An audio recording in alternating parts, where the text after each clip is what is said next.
I gave my daughter a brand new car at her party as a birthday surprise. But when the party was winding down, I went out to the patio and saw her mother-in-law at the wheel, and her husband teaching his mother how to drive. Then my daughter got up from the table right at that moment and did nothing. Absolutely nothing. She just stood there, watching, as if I didn't exist, as if my sacrifice was worth nothing. That was 3 hours ago. I can still feel the cold of that moment running down my back. I can still see Carol's smile, James's mother, my son-in-law, sitting in the driver's seat.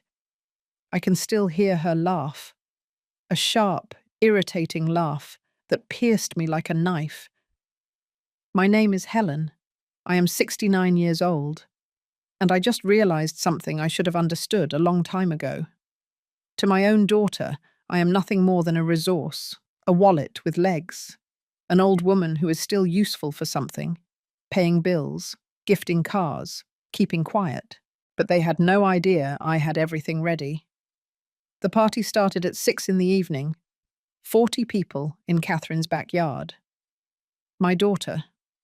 Pink balloons hanging from the trees, tables decorated with cream-colored tablecloths, soft jazz music coming out of the speakers. Everything seemed perfect. Everything seemed normal. I arrived at 5:30. I was wearing a subtle olive green dress, the one I always use for family events. Nobody greeted me at the door.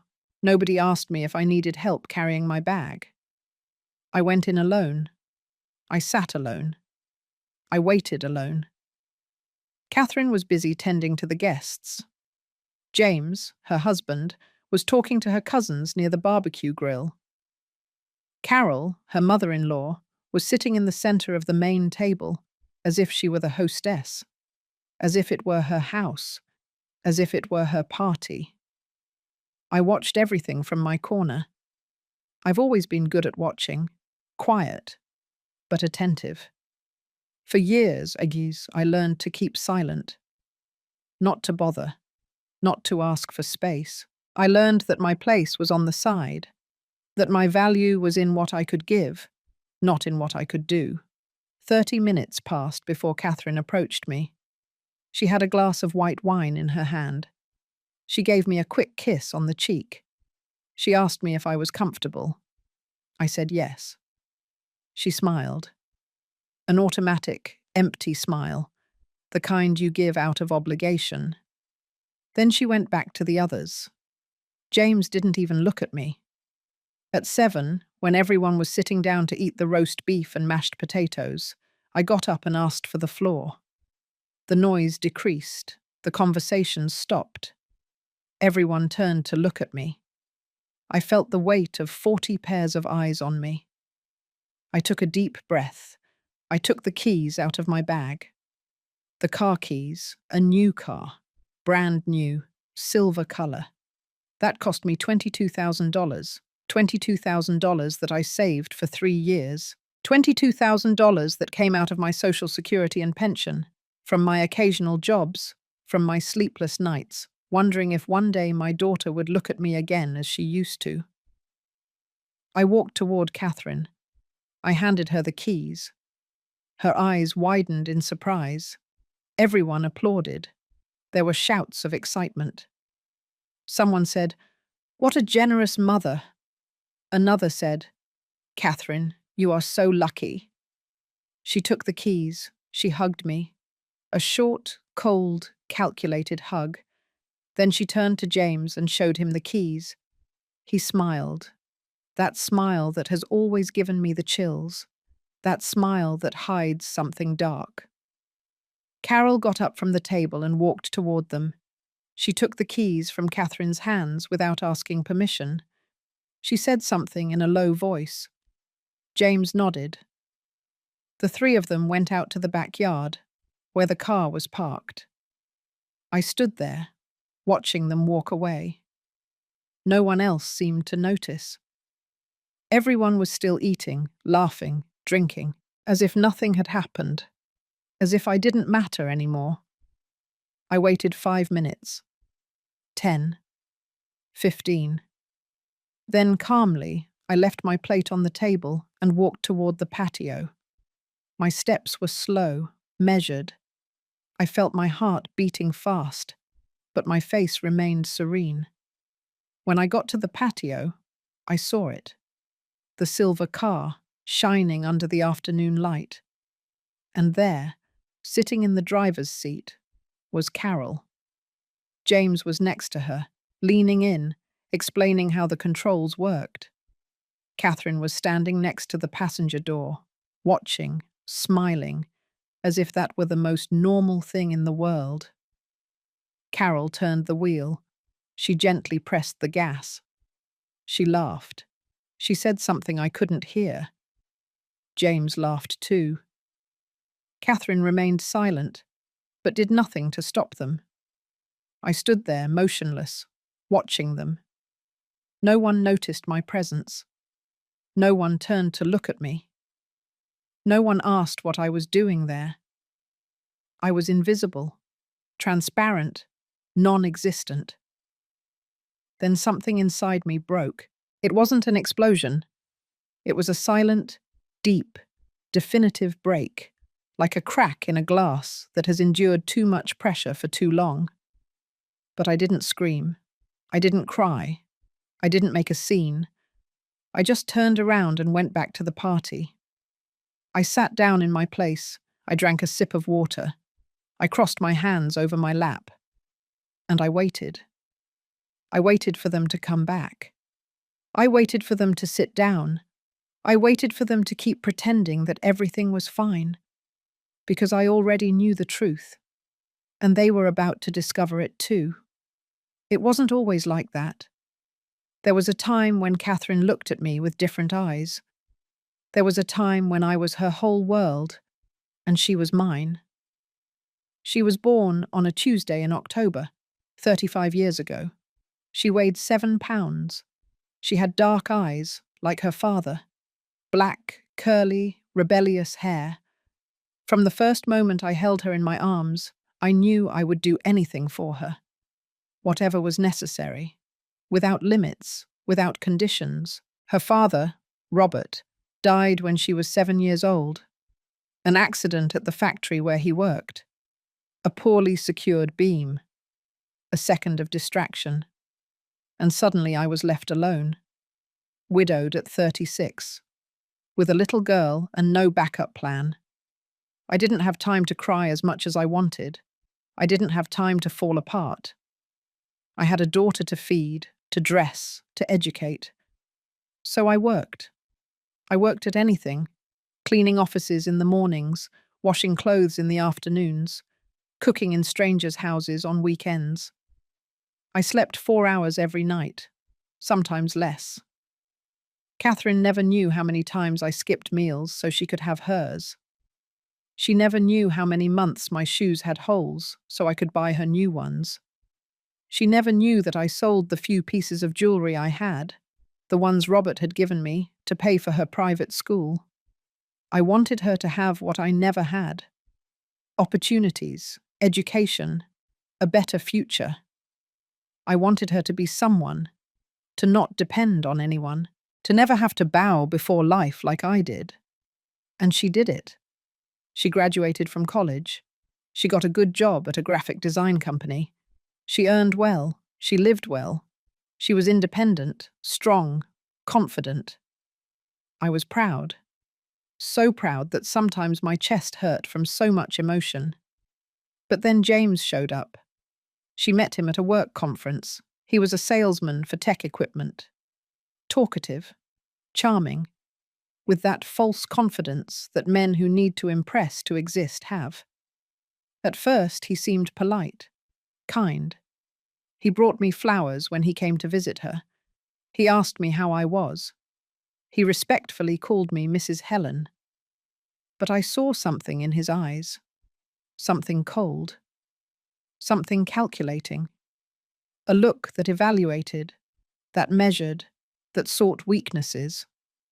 I told Katherine to be careful, not to rush, to get to know him better before making big decisions. She got upset. She told me I was suspicious, that I was always looking for problems where there were none, that James was a good man, and that I should give him a chance. So I kept quiet. I swallowed my doubts. I smiled when I had to smile. I pretended when I had to pretend. They got married a year later. The wedding cost $8,000. I paid half.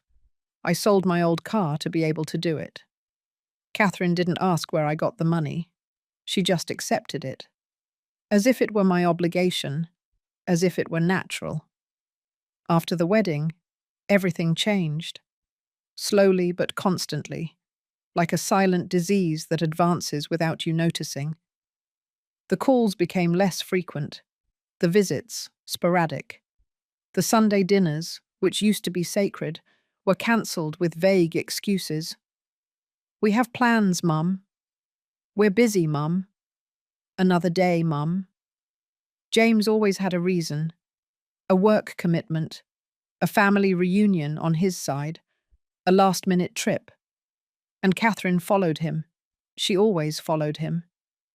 Then I met Carol, James's mother, a 66-year-old woman, mahogany-dyed hair, long nails painted dark red, expensive clothes that screamed money they didn't have. She spoke loudly, laughed louder, and treated Katherine as if she were her assistant.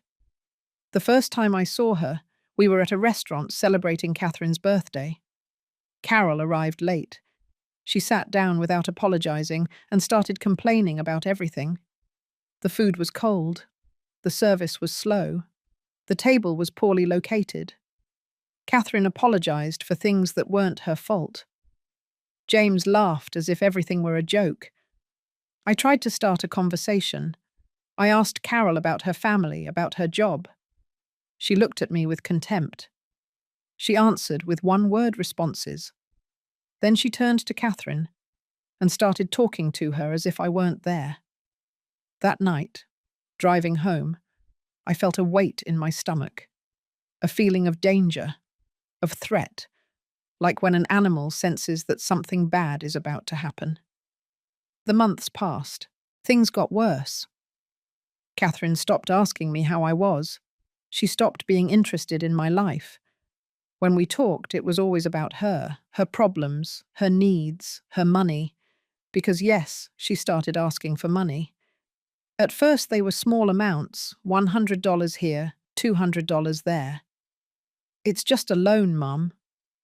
I'll pay you back next month." She never paid it back. Then the amounts increased. $500 for a car repair, $1,000 for a credit card debt, $2,000 for an alleged legal problem of James's that I never fully understood. I paid. I always paid. Because she was my daughter. Because I thought that if I helped her, she would once again be the girl who hugged me before bed, the teenager who asked me for advice, the young woman who told me I was her hero. But she never came back. At some point, I stopped being her mother. I became her bank, her solution, her emergency resource. And now, sitting at this party, seeing her mother-in-law drive the car I gave her, I painfully understand that I lost my daughter a long time ago. The question is, when exactly did she stop loving me? Was it gradual, or was there a specific moment?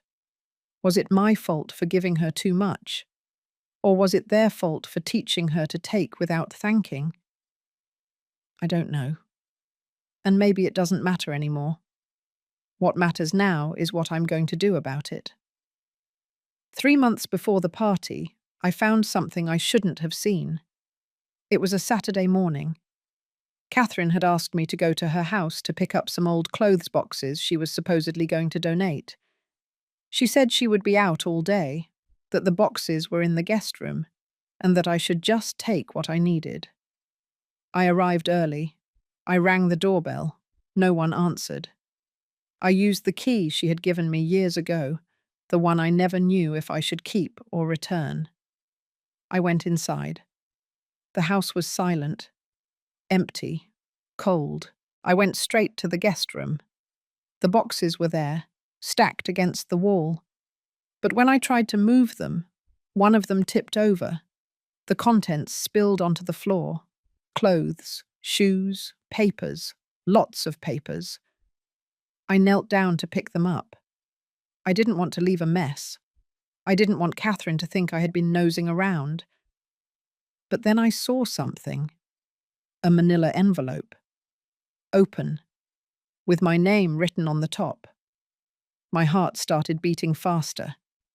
I took out the documents. They were copies of the deed to my house, the house where I lived, the one Robert and I bought 30 years ago, the house that was the only thing that really belonged to me. The deeds were marked, underlined, with handwritten notes in the margin. I recognized James' handwriting. Estimated value, $95,000, no mortgage, in the name of Helen Miller. There were more papers, bank account statements, mine. I didn't understand how they got them. There were red circles around the amounts. My savings, my monthly Social Security check. All registered, all calculated. And then I saw something worse.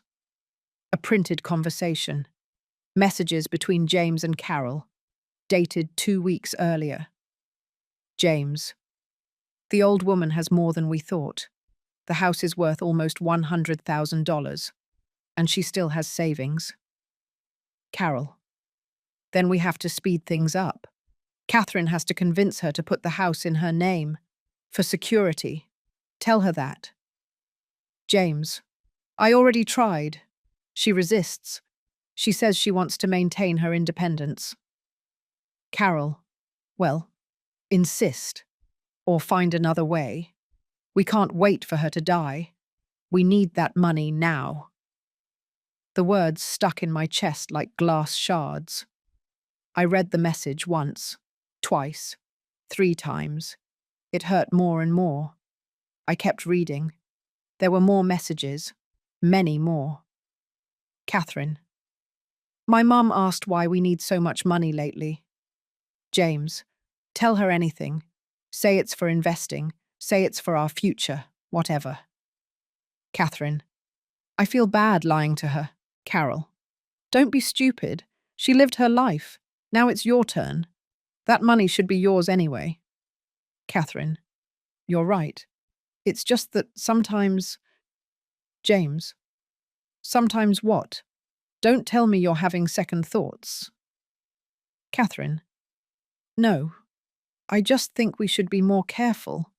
I don't want her to suspect. I couldn't breathe. My hands were shaking. The paper wrinkled between my fingers. I felt nauseous. I felt anger. I felt such a deep emptiness that I thought it would swallow me whole. My daughter, my own daughter. She knew what they were doing. She didn't just know. She participated. She accepted. She justified. I sat on the floor, right there, surrounded by papers and lies. I didn't cry. The tears didn't come. It was as if my body had forgotten how to do it. I just stayed there, looking at the wall, trying to process what I had just discovered. How long had they been planning this? Months? Years? Was every loan they had asked me for part of the plan? Every cancelled visit? Every ignored call? I thought of all the times Katherine had told me she loved me. I thought of all the gifts I had given her. I thought of all the sacrifices I had made. And I wondered if it had ever been real, if it had ever meant anything to her. I kept the papers. I folded them carefully and put them in my bag. Then I arranged everything as it was. I closed the box. I left the house. I locked the door. I walked to the bus stop. On the way home, my mind worked at full speed. Options, possibilities, strategies. Because one thing was clear. I couldn't confront them. Not yet. If I did it now, if I told them I knew the truth, they would find another way to deceive me. They would be more careful, more discreet. No, I needed time. I needed to think. I needed a plan. That night, at my house, alone in the dark, I took out the papers and read them again, this time, calmly, with coldness. as if they were documents about a stranger, as if they didn't speak of my life, of my family, of my broken heart. And then something changed inside me. It wasn't a moment of clarity. It was something darker, deeper, a decision that forms in the parts of you that you never knew existed. If they saw me as a source of money, then I would give them what they expected. I would continue to be the generous mother, the naive old woman, the easy woman to manipulate. But while they played their game, I would play mine. And when the time came, when I had all the pieces in place, I would teach them something they had clearly forgotten. That underestimating a silent woman is the most dangerous mistake anyone can make. I called Denise that same night, my only true friend, the only person I could still trust. I told her, I need your help. And I need you not to ask questions yet. She answered without hesitation. Tell me what you need. And that's how it all started. The plan, the revenge, the justice, or maybe simply my liberation. Denise came to my house the next day. She brought coffee and a cinnamon roll, as if it were a normal visit. But when I closed the door and showed her the papers, her face changed. I saw her turn pale. I saw her clench her jaw. I saw her turn from an understanding friend to a fierce ally in a matter of seconds. Son of a gun, she said. And she didn't apologize for the language. I didn't ask her to, either. We sat at the kitchen table. I spread all the documents in front of us. The messages, the accounts, the written statements. Everything was there. The complete evidence of a calculated, cold, systematic betrayal. Denise read each paper carefully. Then she looked at me with those grey eyes that had always seemed able to see beyond lies. What do you want to do? She asked me. I don't know, I answered. And it was true. The anger had given me clarity, but no direction. I knew I couldn't stay still. I knew I couldn't pretend that nothing had happened. But I didn't know how to proceed. I do know, Denise said. You need to protect yourself, legally, financially, emotionally, and you need to do it now. She was right. Of course she was right. But something inside me resisted. There was still a tiny piece of maternal hope that clung to the possibility that this was a misunderstanding, that Katherine really didn't know how serious it was, that I could still save her. Denise must have seen the doubt on my face, because she took my hand and squeezed hard. Helen, she said, listen to me carefully. Your daughter is stealing from you. Not just the money. She is stealing your dignity, your respect, the years you have left to live. And if you don't do something now, she's going to leave you with nothing. Do you understand? I agreed, because I understood. Because deep down, beyond denial and pain, I already knew it. That same afternoon, Denise took me to see a lawyer. His name was Sam Nelson. He had a small office downtown in New York. He was a man in his 50s, serious, with thick glasses and a way of speaking that conveyed confidence without arrogance. I told him everything. I showed him the documents. I explained the situation to him. He listened without interruption. He took notes in a yellow legal pad. From time to time, he would pause. In the end, when I finished, he leaned back in his chair and sighed. Mrs. Helen, he said, you are in a vulnerable position. If they have access to your banking information, if they know the value of your property, if they are planning to manipulate you legally, we need to act quickly. What can I do? I asked. First, protect your assets. Change bank passwords. Revoke any notarized power of attorney you may have signed. Make sure no one but you has access to your accounts. Second, document everything, every loan you've been asked for, every unfulfilled promise, every suspicious message. Third, prepare a new will that reflects your true wishes, not what they expect. I felt dizzy. It was too much information, too many decisions, too fast. And there's something else, Sam continued. If you really want to understand how deep this goes, if you want to know exactly what they are planning, you will need professional help. Someone who can investigate without raising suspicions. A detective? Denise asked. Exactly. 2 days later, I met George Miller, private investigator, a former police officer, a man in his 60s with a stern face and a gaze that didn't miss details.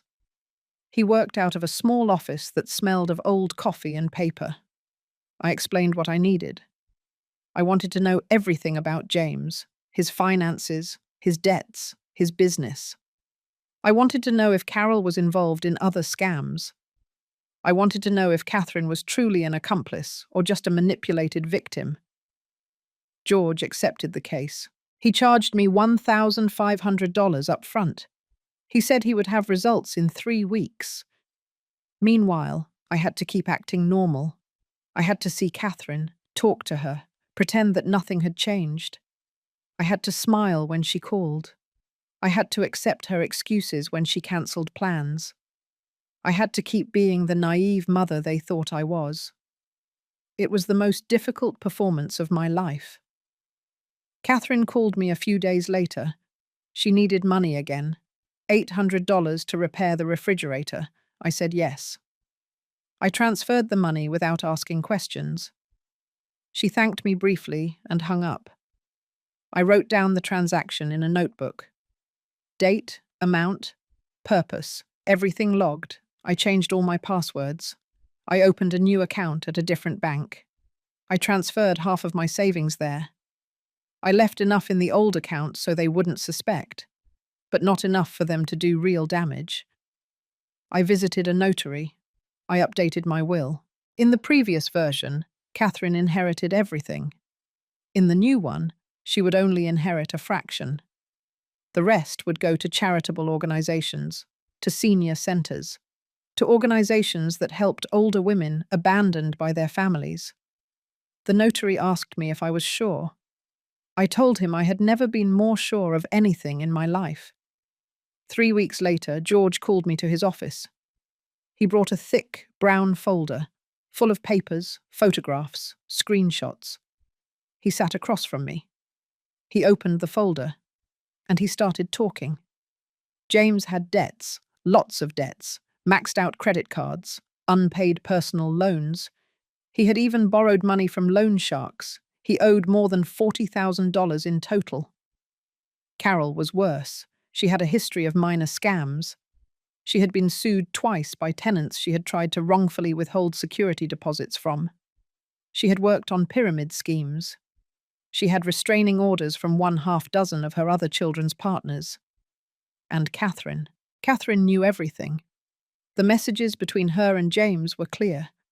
She knew about the debts. She knew that the plan was to use my money to pay them.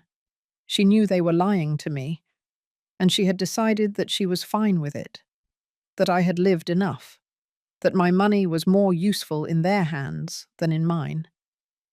George showed me photographs of the 3 of them meeting in coffee shops, in restaurants, planning. There were audio recordings of phone conversations where they spoke of me as if I were a problem to be solved, an obstacle, a nuisance. "I'm sorry," George said. "I know that's not what you expected to hear." But he was wrong. It was exactly what I expected to hear. Because deep down, I already knew it. I just needed confirmation. I just needed proof. "Is this enough to legally protect me?" I asked. "More than enough," he replied. I paid the rest of his fee. I took the folder. I left that office with something I hadn't felt in months. Control. That night, alone at home, I opened the folder again. I looked at the photos of my daughter. My beautiful daughter. The girl I had carried in my arms, the teenager I had consoled during her first heartbreak, the woman I had applauded on her graduation day. And I didn't feel anything, just a cold void where love once was. I closed the folder, I kept it in a safe place, and I started planning Catherine's birthday party. The party that would change everything. The party where they would finally stop underestimating me. The car was an idea Denise had. We were sitting in my living room one Tuesday afternoon, reviewing options. I wanted something forceful, something that would make it clear who they really were. But I didn't know how to do it without seeming vengeful, without seeming cruel, without seeming like the villain in my own story. You need to give them exactly what they expect, Denise said. You need to be the generous mother one last time. So generous that they can't resist. So generous that they trust completely. And then, I asked, then you take everything away from them all at once, in front of witnesses, so they can't deny it, so everyone can see who they really are. I thought about her words for days. Give them what they expect. Be generous. Too generous. So generous that they would drop their guard completely. And then it hit me. Catherine's birthday was in 2 months. She would be 36. She had always wanted a new car. She mentioned it constantly. She complained that hers was old, noisy, unreliable. What better gift than a car? What better bait? I went to 3 different dealerships. I looked at models. I asked for prices. I did the math. I finally chose one. Silver color, 4 doors, brand new, $22,000. It was almost all the liquid savings I had left. But it didn't matter. Because it wasn't really a gift. It was an investment. The most important investment of my life. I signed the papers. I paid in cash. The salesman looked at me with surprise. Few women my age bought cars like that. So quickly. So determined. I told him it was for my daughter, that I wanted to surprise her. He smiled and congratulated me on being such a good mother. If he had known the truth, he probably wouldn't have smiled. The car would be ready in a week. In the meantime, I had to organize the party. And here came the tricky part. I had to do it in a way that seemed natural. I couldn't be the one organizing everything. That would raise suspicions. I had to make Katherine believe it was her idea. I called her on a Sunday afternoon. I told her I felt bad for not having seen her much lately, that I wanted to do something special for her birthday. Something big. Something memorable. You don't have to do anything, Mum, she said. But her voice sounded interested, curious.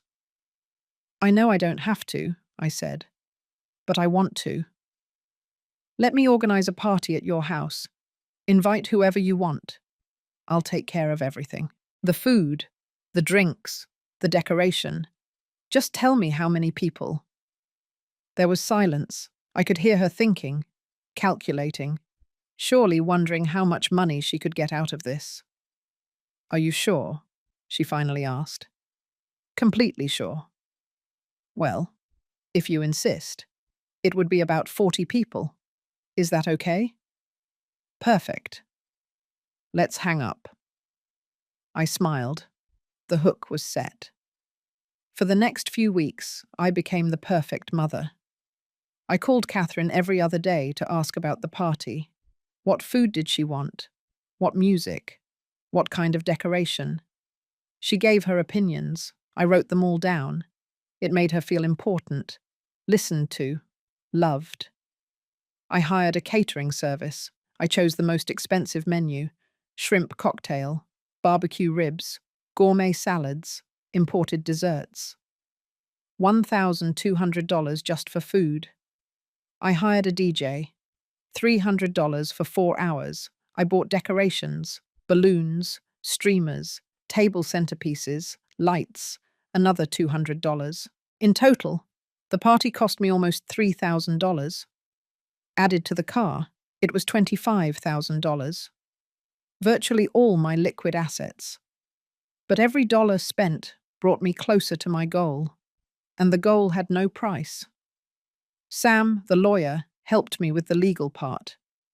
We prepared documents, certificates, proofs, everything I would need for the final moment. We kept it in a black folder that I kept with me all the time. George installed discreet cameras in Katherine's house, small, almost invisible, strategically placed in the garden, on the patio, in the living room. Katherine wouldn't notice them. No one would notice them. But they would record everything. "Are you sure you want to do this?" George asked me when the installation was finished. "I have never been more sure of anything," I replied. Denise helped me rehearse. Yes, rehearse, as if it were a play. We practiced what I would say, how I would say it, the tone of voice, the body posture. It had to be perfect, calm, controlled. No tears, no screams, no emotions that could be used against me. "You have to be ice," Denise said. "No matter what they say, no matter how they react, you are ice."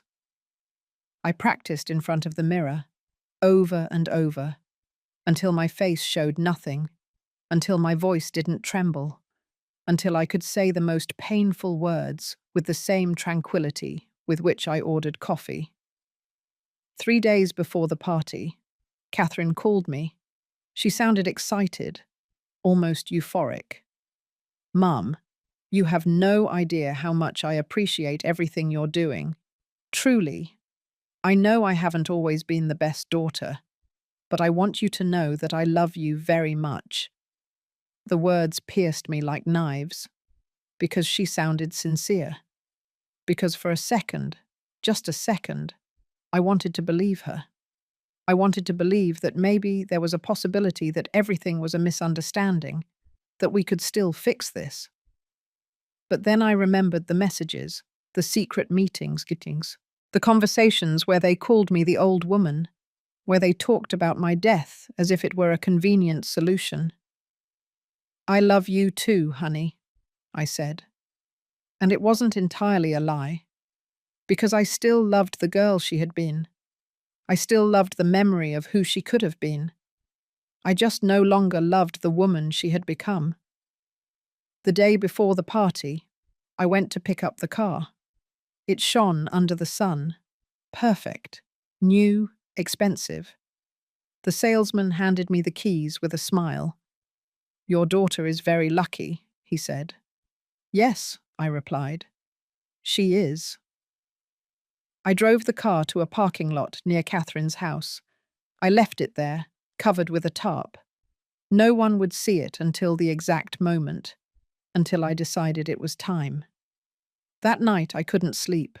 I stayed awake looking at the ceiling, reviewing the plan over and over. Every step, every detail, every possible reaction. Denise had told me I could still stop, that I could still cancel everything, that I could still forgive. But I didn't want to forgive anymore. Forgiveness was for those who regretted. And they didn't regret. They only regretted not being faster, more efficient, more discreet. I got out of bed. I looked in the mirror. I saw a 69-year-old woman, wrinkles around the eyes, grey hair, tired hands. But I also saw something else. I saw determination. I saw strength. I saw someone who had nothing to lose. "Tomorrow," I said to myself out loud. "Tomorrow, everything changes." And so it was. The day arrived with a clear sky. No clouds, no rain, as if the universe had decided that nothing would interfere with what was about to happen. I woke up at 6 in the morning, not because of the alarm, but because my body could no longer pretend to be asleep. I had spent the whole night in that state between wakefulness and sleep, where thoughts mix with nightmares and you don't know what is real. I showered. I dressed carefully. The olive green dress, the one I always used for family events, the same one I had worn for dozens of birthdays, graduations, celebrations. I wanted everything to seem normal. I wanted no one to suspect that this time it was different. I put on light makeup, a little powder, a touch of coral lipstick. Nothing exaggerated. Just enough not to look sick. Not to generate unnecessary questions.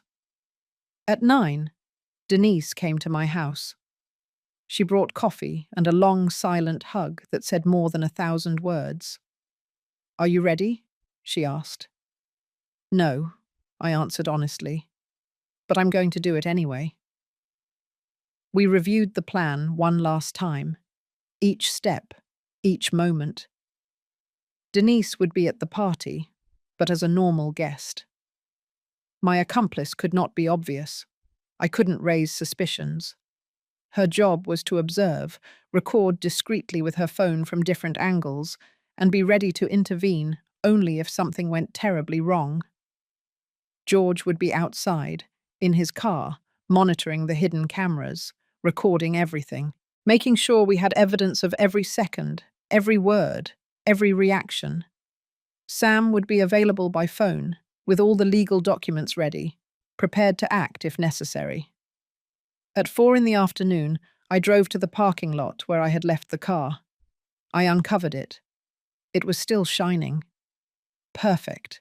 Immaculate. The most expensive trap I had ever set in my life. I drove it toward Katherine's house. I arrived at 5:30, half an hour before the party officially began. I parked the car on the street, far from the house, still partially covered. No one would see it until I wanted them to. I walked to the entrance. I rang the doorbell.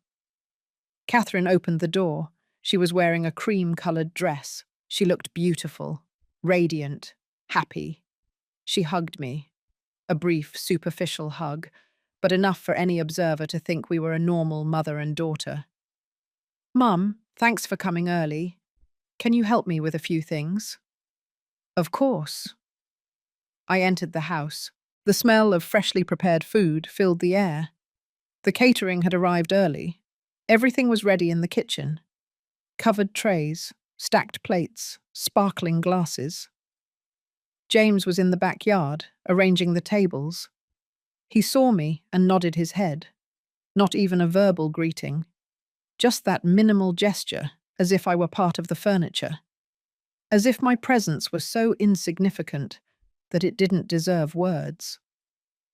Carol arrived 15 minutes later. She came in without knocking. She greeted Katherine with effusiveness. She hugged her.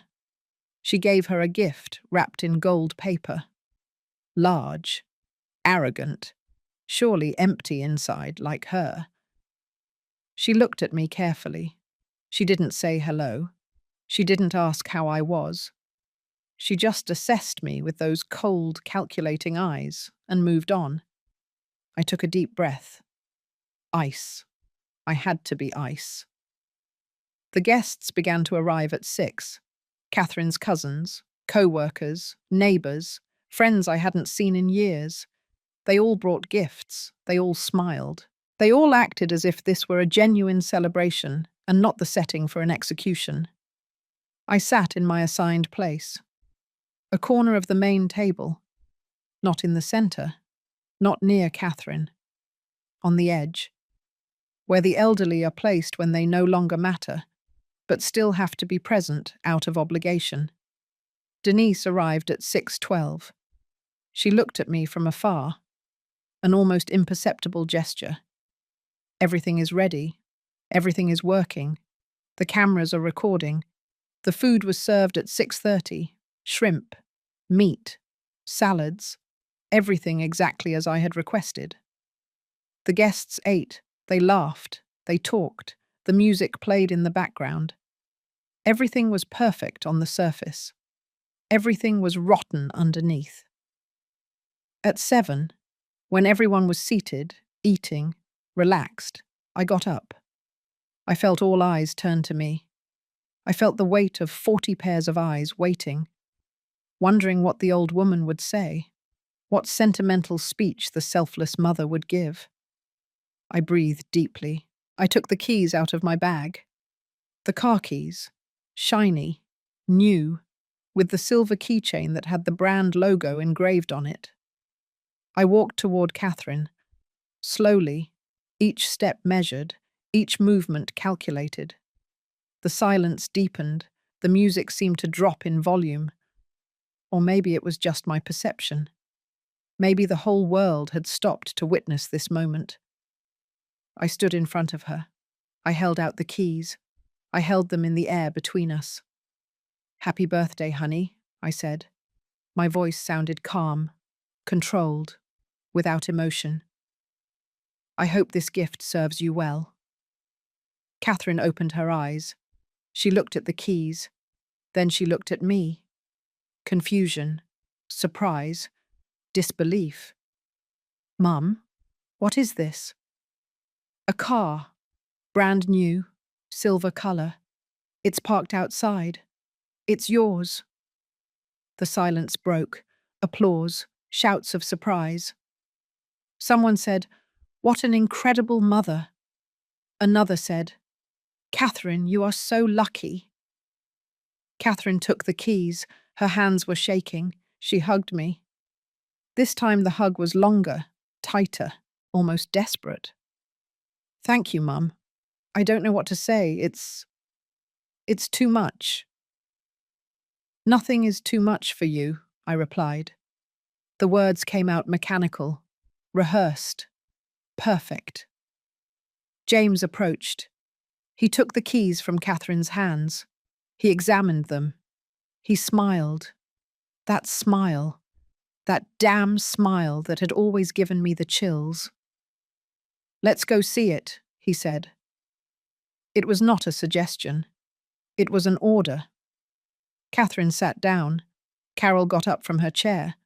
The three of them walked toward the door, outside, toward the car.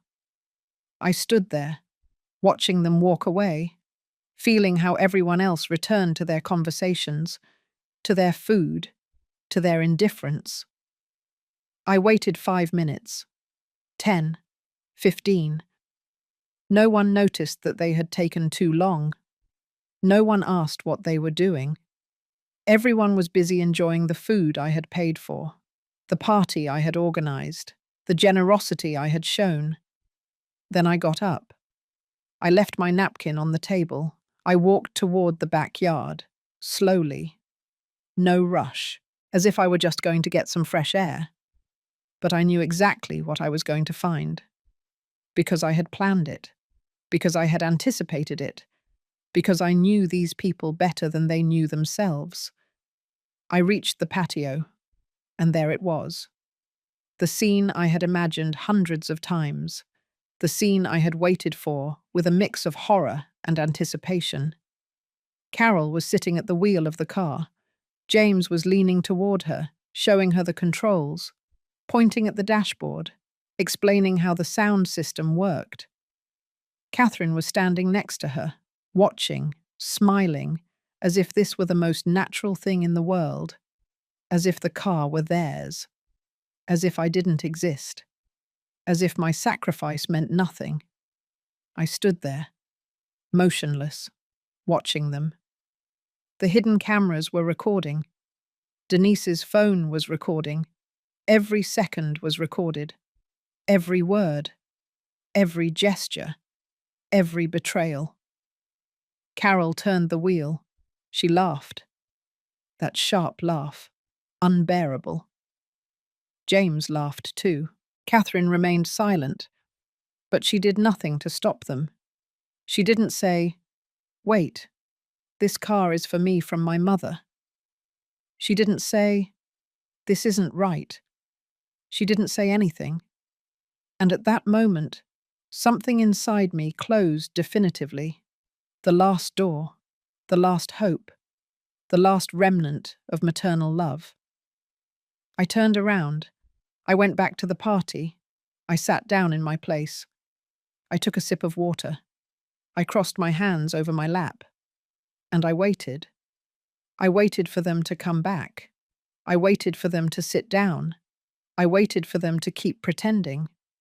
Because now came the final part, the part they had been waiting for without knowing it, the part where they would finally see who I really was. They came back 20 minutes later, the three of them. Katherine with her cheeks flushed with excitement, James with that satisfied smile of someone who just got exactly what he wanted, Carol with a glint in her eyes that churned my stomach. They sat down in their places. Katherine raised her cup and offered a toast to me. "To my mother," she said, "to the most generous person I know."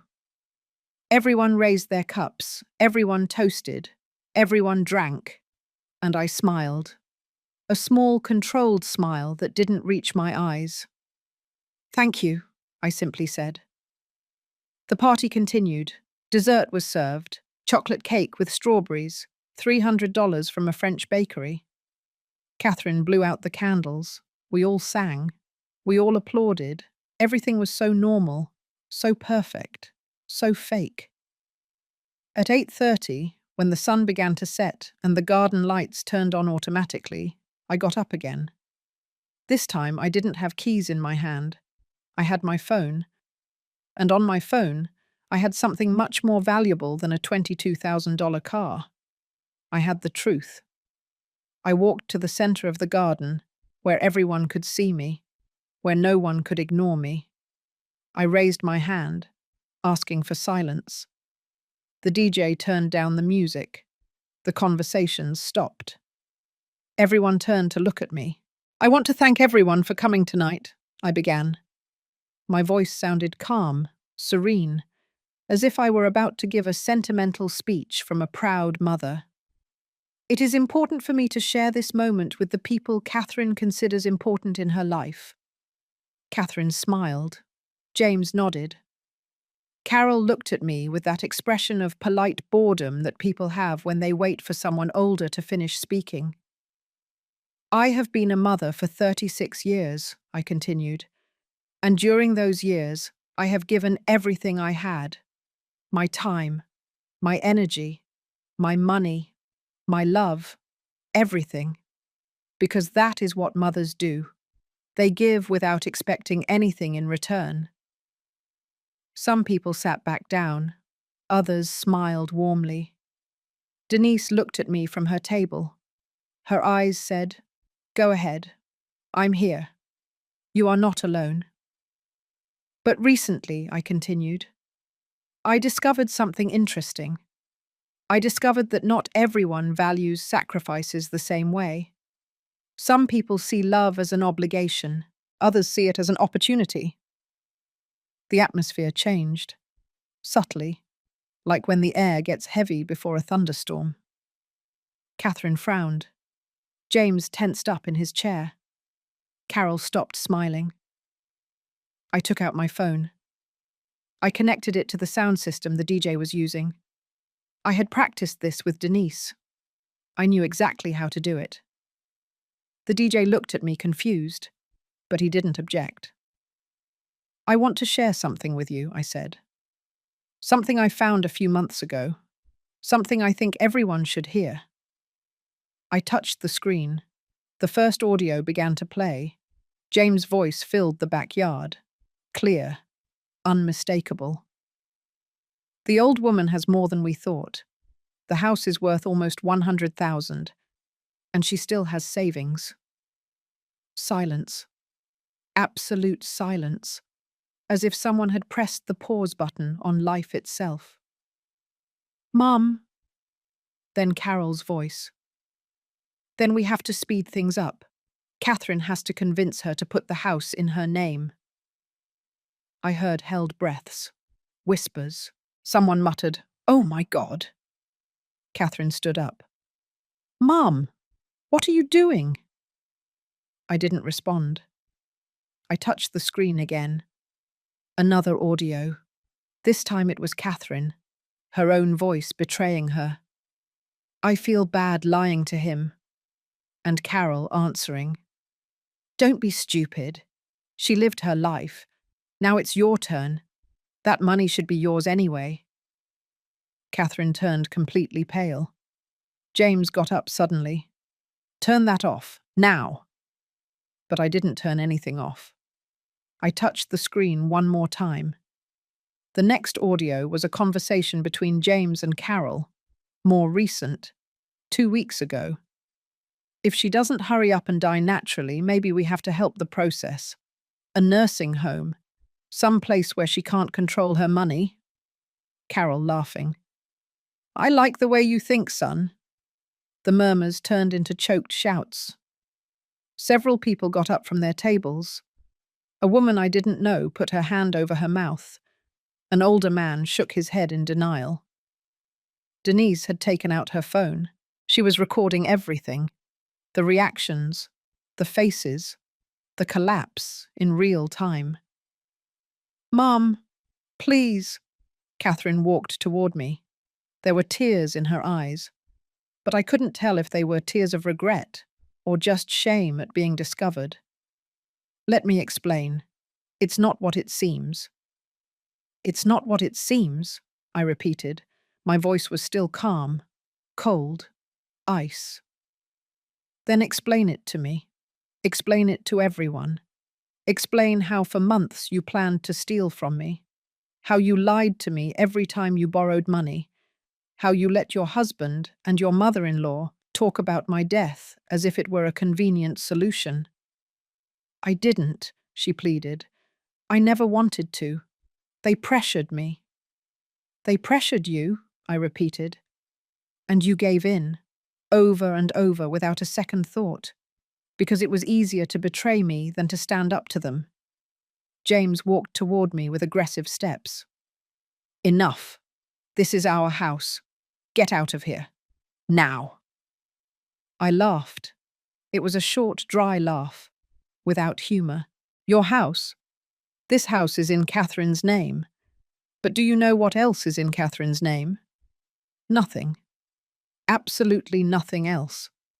Because everything she has, every piece of furniture, every appliance, every penny of her bank account, comes from loans she asked me for and never returned. Loans that total more than $35,000. I took papers out of my pocket. Documents, receipts, bank transfers, all printed, all logged, all with date and signature. I have proof of every transaction, of every lie, of every manipulation, and now all of you are witnesses. The guests were in shock. Some murmured among themselves. Others looked at Katherine with expressions of disgust. One of her cousins got up and left the garden without saying a word. Carol finally found her voice. This is ridiculous. You're a crazy old woman making things up. No one is going to believe you. I touched the screen again. This time it wasn't audio. It was video, recorded by the hidden cameras George had installed.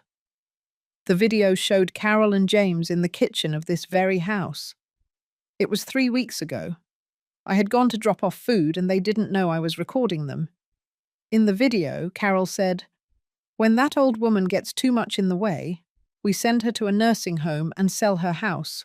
Problem solved." James replied, "Katherine has to sign the legal papers first. Without that, we can't do anything." Carol smiled. I almost convinced her. It's just a matter of time. The video stopped. The silence that followed was so dense it could be cut with a knife. Carol tried to speak. That was taken out of context. Context? I interrupted her. What context makes planning to evict someone from their home acceptable? More people got up. More people left. The party was disintegrating before my eyes, and I was still standing. Firm. Unbreakable.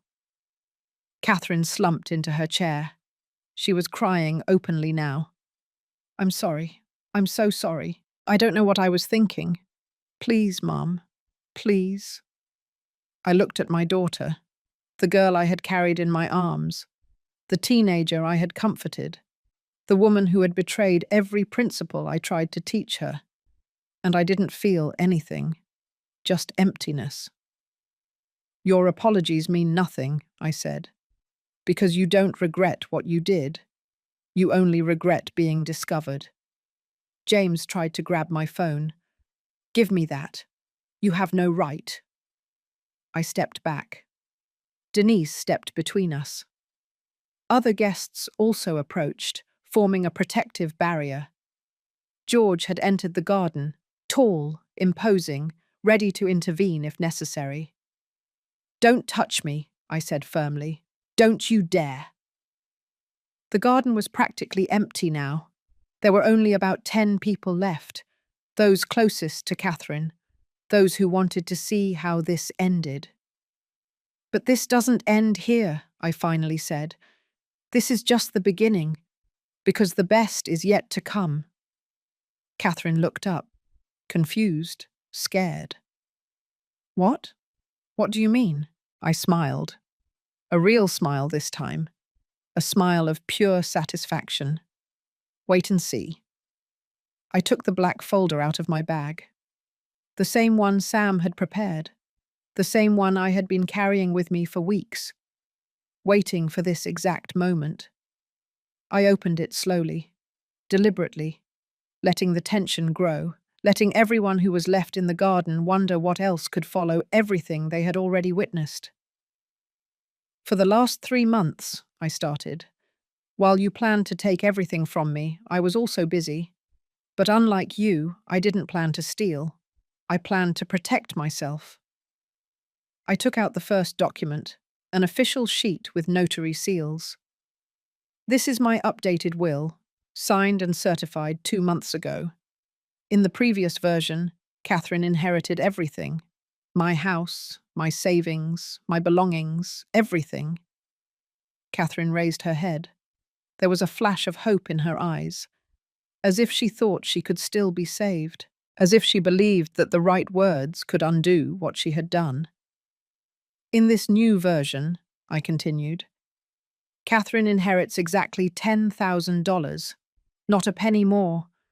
The rest of my assets, valued at approximately $90,000, will be divided between 3 charitable organizations: homes for abandoned elders, shelters for older women without family, legal aid centers for victims of financial abuse.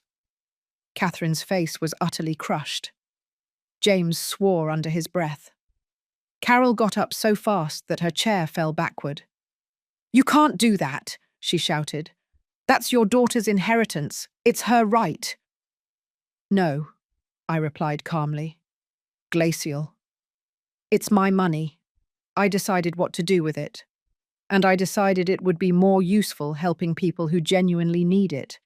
People who were betrayed by their own families. People like me.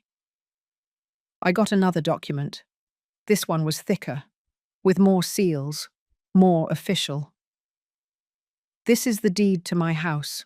As you can see, it is still completely in my name.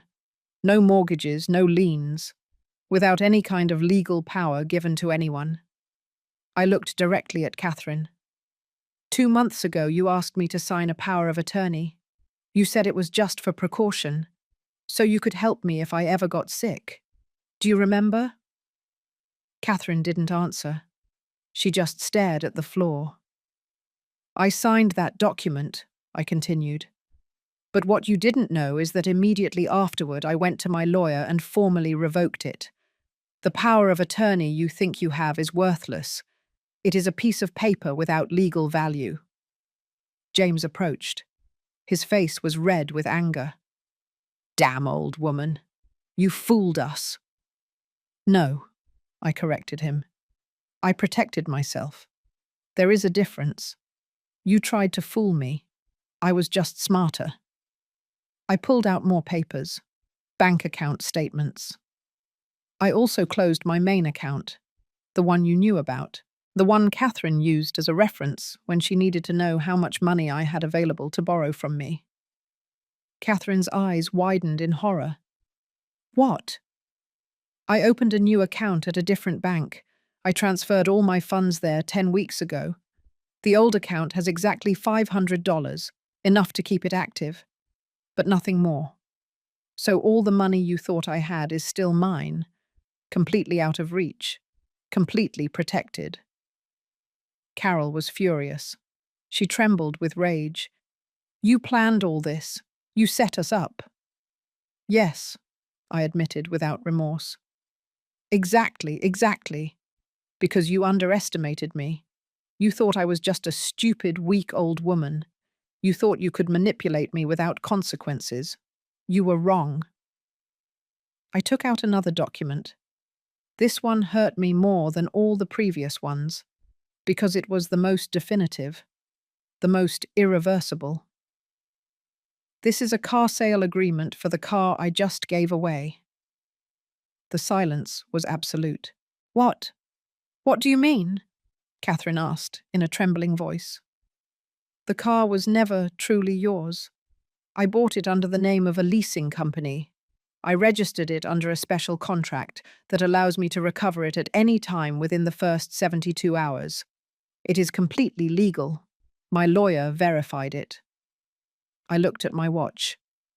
It's been 3 hours since I gave you the keys, which means I still have 69 hours to exercise my right of recovery. Katherine was speechless. No, you can't. You thought. You thought it was a genuine gift, and it would have been, if you had shown even a minimum of respect, if you had kept your mother-in-law from sitting at the wheel as if it were hers, if you had said something, anything. I took out my phone again. I called a number I already had dialed. Mr. Johnson, this is Helen Miller. Yes, please proceed with the vehicle recovery. Send the tow truck to this address. Right now. I hung up. Katherine stood up, shaking. Mum, no, please. The car. I need it. My old car is about to break down. Please. You should have thought about that before, I answered without emotion. Denise approached me. She touched my shoulder gently. Are you okay? She whispered. I nodded. I was fine. I was free. I took the last document out of the folder. This one was a letter, handwritten, from me. Written during one of those nights of insomnia, where I processed all the pain they had caused me. This is for you, Katherine, I said, holding out the paper. Read it when you are alone, when all these people have left, when James and Carol are no longer here, telling you what to think or what to feel. Katherine took the letter with trembling hands. What is it? It's my farewell, I replied. It's everything you needed to hear but never dared to ask. It's the complete truth. No filters, no pretense. I turned to leave. Denise followed me. George was already waiting for us at the door. Where are you going? Katherine asked desperately. Are you just leaving? Like that? I stopped. I turned to look at her one last time. Yes, I simply said. I'm leaving, because I have nothing to do here anymore, because you stopped being my daughter the day you decided that my money was worth more than my dignity. But I am your family. No, I interrupted her. Family isn't about blood. It's about loyalty, respect, genuine love. You are not my family. You stopped being that a long time ago. James took a step toward me. If you leave now, don't come back. Don't expect Katherine to take you in when you're old and sick and need help.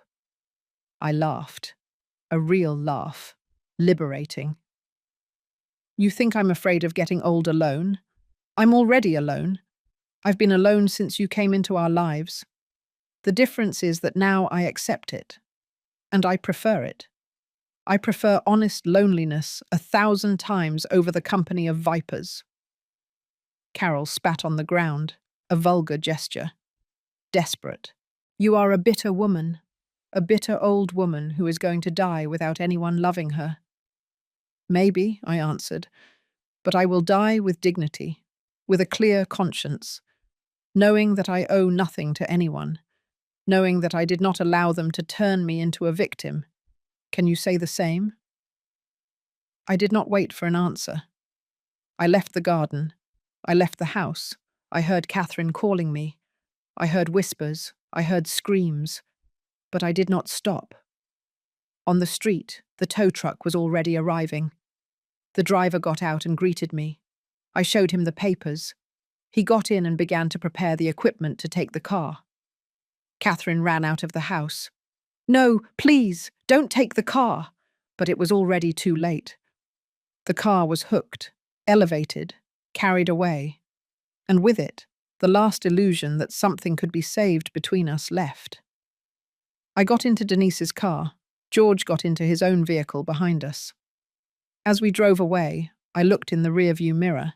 I saw Katherine on her knees on the street. I saw James yelling. I saw Carol gesticulating furiously. But I didn't care anymore. They were no longer my problem. They were no longer my responsibility. They were just strangers I once thought I knew. Denise drove in silence for the first 20 minutes. I looked out the window. The streets passed. The city lights began to come on. The sky gradually darkened, as if the universe were closing one chapter and preparing another. I did not cry. I thought I would cry. I had imagined this moment so many times, and in every version, I ended up broken, sobbing, destroyed by the pain of losing my daughter. But I didn't feel any of that. I only felt relief, like when you finally let go of something heavy you've been carrying for years, like when you stop pretending that it doesn't hurt you and admit the truth.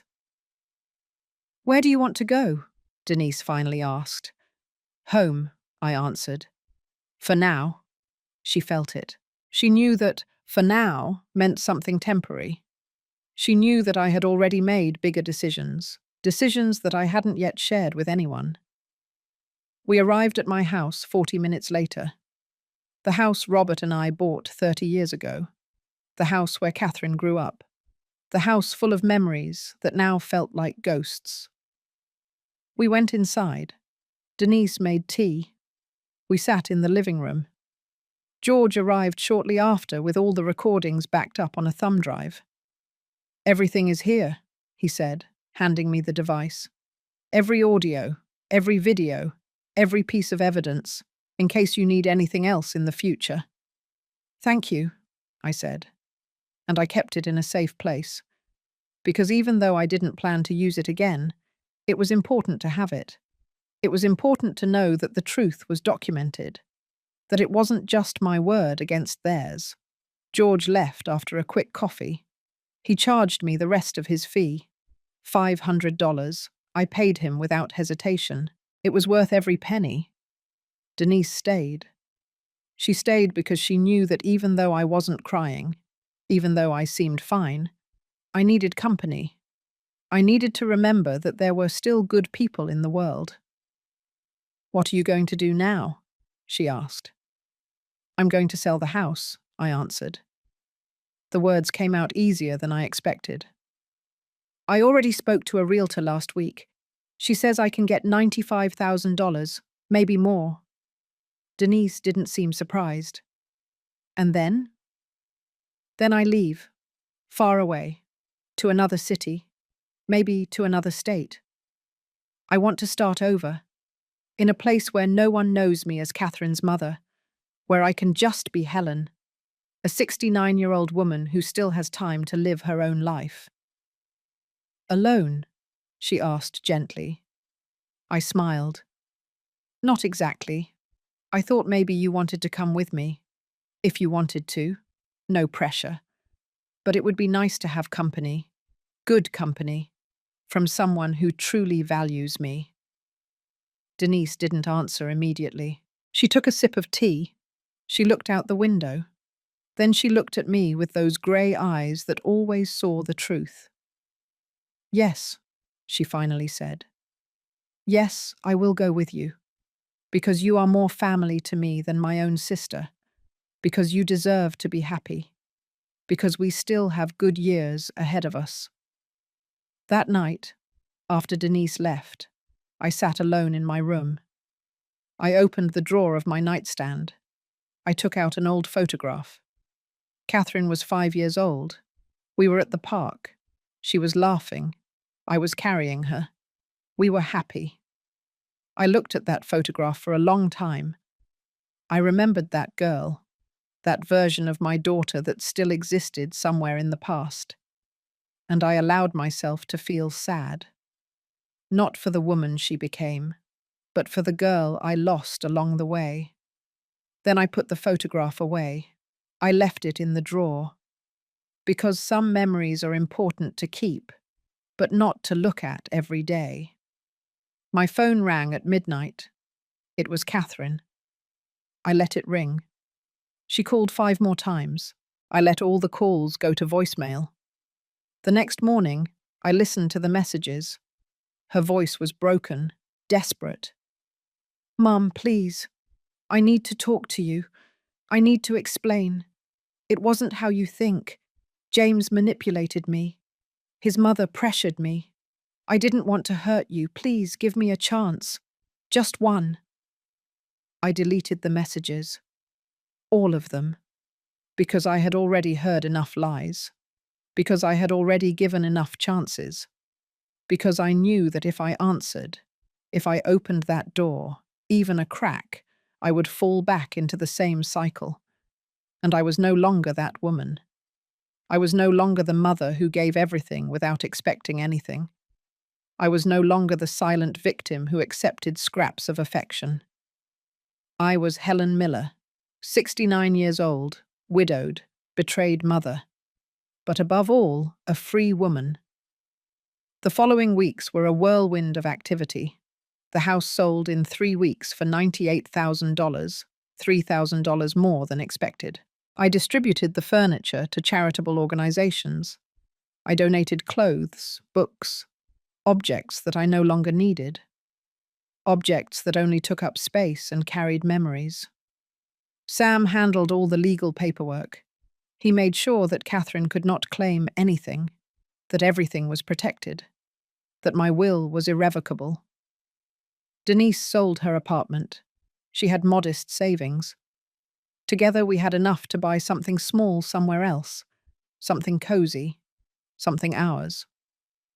We chose a coastal town, small, quiet, where the sea was visible from the windows and the air smelled of salt and freedom. The day we left, Katherine showed up at my door. She had lost weight. She had dark circles under her eyes. She looked tired, defeated. "Mum," she said, "please, don't leave like this. Give me a chance to fix it." I looked at her. I really looked at her, looking for a trace of the daughter I loved, looking for sincerity, genuine regret. But I only saw fear. Fear of losing access to money. Fear of being alone with the consequences of her actions. Selfish fear, not true love. "Did you read my letter?" I asked. She answered, "Yes, and?" "And I understand why you're angry, but we all make mistakes. We all deserve a second chance." "I gave you hundreds of chances," I replied. "Every time you lied to me and I believed you. Every time you borrowed money from me knowing you wouldn't return it. Every time you cancelled plans with me. Those were chances, and you wasted them all." "But you are my mother." "I was your mother," I corrected her. Past tense. Because being a mother isn't just giving birth. It's being present. It's protecting. It's loving unconditionally. I did all that. You didn't. You chose James and Carol over me. Over and over. That was your choice. Now live with it. "So you just abandon me? After all this?" "No," I said calmly. "You abandoned me first. I'm just accepting the reality that you created." Denise left the house with the last boxes. She put them in the car. Then she stopped by my side. A solid presence. A reminder that I was not alone. "It's time to go," Denise said softly. I nodded. I looked at Katherine one last time. "I wish you the best," I said. And it was true. I didn't wish her harm. I just wanted her to be far from my life. I hope one day you understand what you lost. Not money, not an inheritance, but genuine love. That's what you really lost, and that can't be recovered with empty apologies. I got in the car. Denise started the engine. As we drove away, I saw Katherine in the rearview mirror, standing on the sidewalk, alone, watching me leave. And I didn't feel guilt. I didn't feel remorse. I just felt peace. 5 months later, Denise and I lived in our little house by the sea. We woke up to the sound of the waves. We had coffee on the deck. We walked on the beach every afternoon. I made new friends, women my age with similar stories, women who had also been betrayed, abandoned, underestimated, but who had chosen to get up, move on, live. Katherine tried to contact me several more times, messages, letters, even a package with old photographs, as if that could change anything. I didn't answer any of them, because there was nothing else to say, because some doors, once closed, must remain that way. One afternoon, sitting on the deck watching the sunset, Denise asked me, "Do you ever regret it?" I thought about the question. I really thought about it. "No," I finally answered. "I don't regret it. Because for the first time in decades, I am free. Free of expectations, free of manipulations, free of loving people who didn't love me back." And what comes next? I smiled. Now I live. I just live. For me, by myself, as I should have done a long time ago. That night, I wrote in my journal something I hadn't done since I was young. I wrote about everything that had happened, about the pain, about the betrayal, about the liberation. And I ended with a sentence that summarized everything I had learned. My name is no longer hers. My story is just beginning. I closed the journal. I looked at the dark sea, and for the first time in years, I felt complete. Not as a mother, not as a victim, not as a woman who existed to serve others, but as Helen. Just Helen. And that was more than enough.